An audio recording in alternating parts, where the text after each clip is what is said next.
வானவர்க்கு அரசனான வளம் தரும் குருவே உன்னை தேனான சொல்லெடுத்து செவி குளிரப் போற்றுகின்றேன். காணாத இன்பம் யாவும் காண நீ வழிவகுப்பாய். மீனமும் தனுசு முந்தன் மேலான வீடதாகும். பொன்னிறமுல்லையொடு புஷ்பராகத்தை ஏற்றாய். வண்ணத்தில் மஞ்சள் கொண்டாய்.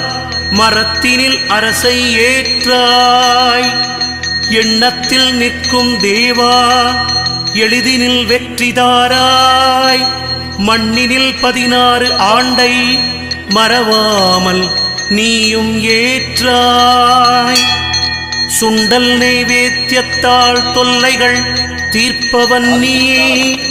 கொண்டதோர் யானை உந்தன் கொண்டாடும் வாகனம்தான்.